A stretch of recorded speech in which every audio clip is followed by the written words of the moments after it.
Today I'm going to answer a follow-up question actually from last week.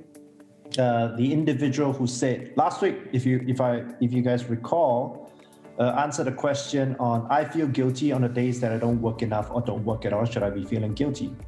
We talked a lot about that, mental strength and mental weaknesses, and there was a reply. It says, "You answered my question, and you said I'm mentally weak." Oh no. Somebody's offended. How do you know that it's not something else? There's a lot more to the question. I could be asking that question for some other reason. So, please elaborate on the term mentally weak and tell me what it means to be mentally weak and mentally strong. Well, a lot going on here, but the reason why it's very interesting is because this is going to be very close to what you're going to do in semester 2, so I want to do it in 2 parts as best I can. So first off, I said that a crude way of putting it is mentally weak and mentally strong. That's not the best way of putting it. That's why I said it's a crude way. Now, if you've taken offense by it, I don't know who you are. If you've taken offense by it, I apologize unreservedly. A better way to put it would be being mentally dependent or mentally free of validations, external validations. So mentally dependent and mentally strong or mentally free might be the more appropriate term to describe this phenomenon. So that's number 1, right? Number 2, the author, the writer says, how do you know it's not something else? There's a lot more to the question. It could be question for some other reason. Now that's actually a very good point, is that the TLDR is, I don't know. Right? Believe it or not, I don't know.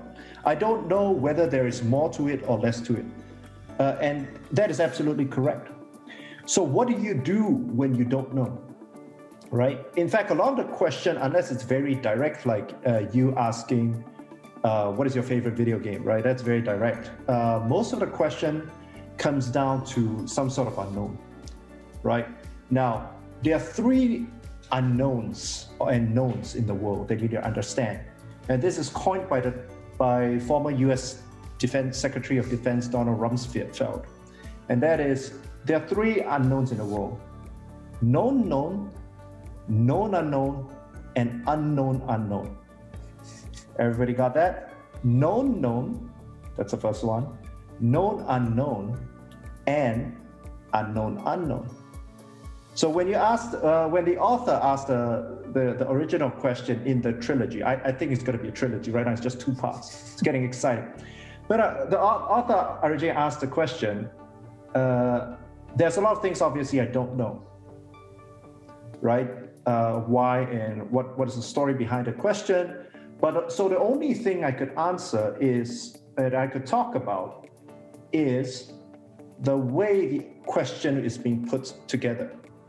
And the question is put together in a way that is asking for validation. How do I know that, right? Because the question says, I feel guilty on the days that I don't work enough or don't work at all, which means the author already knows what he or she is feeling.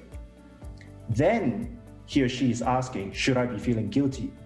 So the second part automatically is a validation. Now, you can say that we can do an assumption that either the question is formulated as they're thinking and just writing, or the question has deep thoughts behind it, right? But either way, in either way that it's being formed, the question is formed around asking for a specific validation, which is why I speak, or rather I decide to touch on the topic of how to not be too dependent on validation, right? Now, until the author tells me more about what's the story behind the question, I wouldn't know, right? But here's the thing, and this is going to help you when you're dealing with complex problems in next semester, is that under the umbrella term of seeking validation and then the other stories that could probably happen, they fall under the umbrella of individual psychology. So As I know more about what the author is trying to ask, I can answer him or her more specifically, but without knowing, it's still relatively okay because they all fall under the same umbrella of individual psychology. Now, individual psychology is most famous from the world, the person called Adrian Adler, which you need to know because there are three individuals that is so-called the godfather of modern psychology: Sigmund Freud, Adrian Adler, and Carl Jung. In semester 2, you'll be touching on two of them, which is Carl Jung and Adrian Adler, right? Just so you know. Okay, so that's how you break down a complex problem. So, and is it okay to change your mind? I think it's okay. One of the US economists called John Maynard Keynes once said, "When facts change, I change my mind." What do you do, sir? So for me, I agree with John Maynard Keynes. I change my mind when facts change. So if the author tells me more and asks more about the question, we can answer a little bit more specifically. If I don't, the only thing I can answer is what is actually presented to me, right? So part 3. So tell me more about on the term mentally weak and mentally strong. It's actually very simple, or rather now the appropriate term is mentally dependent and mentally free.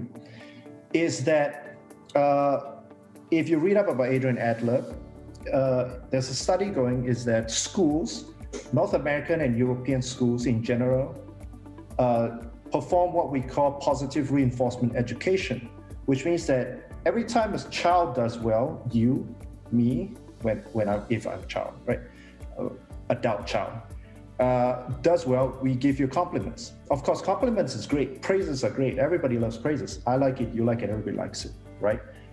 The problem with it as a child is going through this education or this form of growth, they find that the children start developing a dependency on praises, which means that they'll start doing things to gather praises, right? And most folks, once they reach adulthood, or when you're at the age that you're at right now, they start getting confused. Like, what should I do? I don't know what to do with my life, right? Because you've been doing things and people say, great job, good job, keep doing it, go, kudos, right? So you've been doing things to gain praises, and then you start losing track of them. So what you need to do then is to then take that individual and move away from their praises and ask yourself, and try to ask yourself, what are you trying to do? In other words, rather than being motivated by compliments, you need to start working on how to, what is it that you do? Do you know you, basically, right? What we touched about. Do you know you, and do you know what you're here to do? That way, you will be less dependent on whether people are saying that you did a great job or you did a bad job, and then your mood and how you perceive the situation will be less of a huge swings between positive and negative just because of what people say, right? And then you're a bit more focused on, okay, this is what people are telling me. You're able to assess it a little bit more logically and more neutrally in a way, right? Now, Harry was saying, reject Westernly, positive reinforcement, return glorious negative. So why is it that it's not directly so? Why is it America, North America, European? Because that's what they added. Most kids, if you grew up in Asia like myself, obviously you don't grow up in that way. People just say everything you do sucks, and then walk it off, right? You literally eat it, like eat it literally. As in, even if you go to a restaurant and the food tastes bad, eat it. Don't complain, right? So obviously, things in life, like I mentioned, is not a black and white, right? And you need to understand that life is a series of gray. It's not a zero-sum game. I grew up obviously in a very opposite environment, so my calibration towards my dichotomy was, too harsh. Okay, now you got to give yourself you need to be good to yourself, so to speak, right? So find that middle point. So if you're on the side of, you know, oh, a lot of praises, you know, nobody tells me the truth anymore, I don't know what's true anymore, right? Then calibrate yourself towards the middle, start being less dependent on praises, start understanding who you really are, how you contribute value. When you understand that, then you're able to answer the question for yourself, should you be feeling guilty without me? Sorry. So that, by the way, I only have 15 minutes to cover this. Obviously, I cannot cover everything. So that's the somewhat TLDR version of my topic that that I can answer. So again, I don't know who that person is. If you want to elaborate on a lot more details around your question, tell me. You can DM me on Slack. We can talk about it if you want to be, if you don't feel comfortable chatting, you know, obviously through a AMA platform, we can do that as well. But the reason why it's important, I hope to give you show you a little bit behind the scenes around how do you think about complex problems, solve them, and also, you know, answering the question. So that's the three things that we address. And which comes to one point is that a lot of you ask, you know, should I be learning coding? Should I be learning this? Should I be learning geopolitics? Should I be learning psychology? And how does that play into semester 2 is that to understand the concept, the usefulness of useless knowledge, which means that everything you learn today may not appear useful to you until you actually need it. Right? I'll give you an example, is that 10 years ago, I was in the Olympics, we do live stream, huge TVs to 2 billion audience worldwide.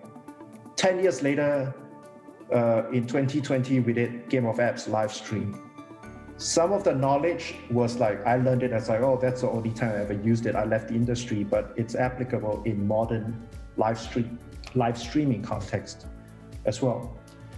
So that is something that you have to think about. I think those of you who are in the design session earlier, some of the designers talk about learning business, learning geopolitics. Why is geopolitics important, right? You guys don't know. We're going to talk about that later next semester. Why is geopolitics important to even designers and developers? So that is